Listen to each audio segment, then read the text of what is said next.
Something shook Downing Street this morning. And it wasn't a Tory ambush or a tabloid scandal. This time it came from Keir Starmer's own side. A quiet deal he proudly struck with the EU has erupted into backlash, threatening to hike your electricity bills and pull Britain back under Brussels control.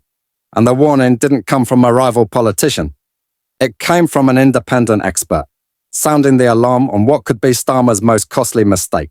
Yet his shiny new EU deal, pitched as a reset in UK-EU relations, is already blowing up in his face. Not because of political infighting, but because it's now expected to cost British energy customers over £200 million more every year, and all this at a time when families are already struggling with inflation, rising taxes and record food prices. This government is now quietly pushing a policy that could make electricity even more expensive, all in the name of cooperation with Brussels.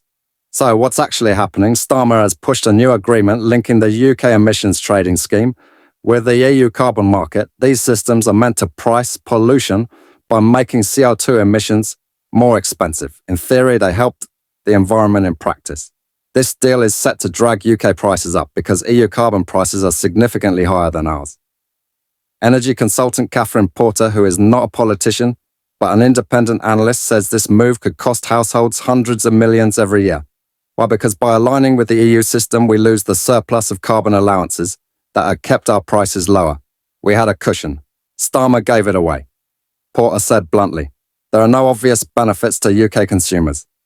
This so-called level playing field just means giving up our advantage to satisfy Brussels and British families, get stuck with the bill. But this goes deeper than just domestic energy costs. By aligning with the EU carbon system, Starmer is signalling a reversal of Brexit principles, showing Brussels that he's ready to reattach Britain to European regulations. But the cost is steep. British industries now face higher costs, tighter rules, and less flexibility. The government's defence is that this alignment will help avoid future EU carbon border taxes.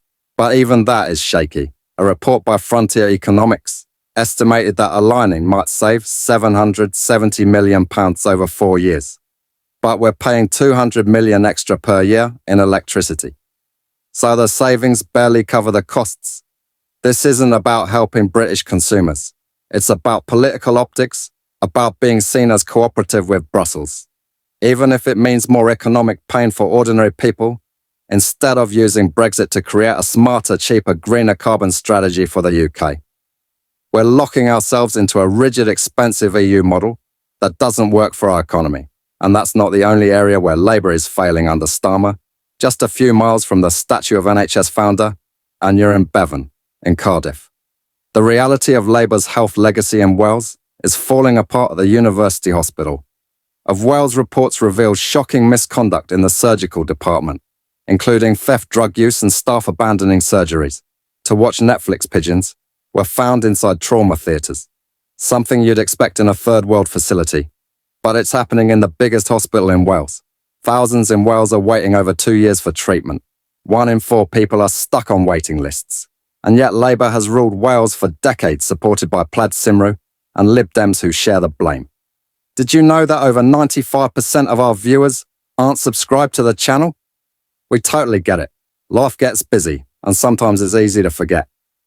But here's the thing. Subscribing is completely free. And it really helps us keep creating while Labour distracts with policies like tourism taxes and ideological agendas. The NHS crumbles if these failures are repeated in England. Under Labour, expect the same horror stories of patients left in agony on kitchen floors for 15 hours, waiting for ambulances, just like in Wales. And while Starmer loses grip on energy and healthcare, British tourists are tarnishing our image abroad.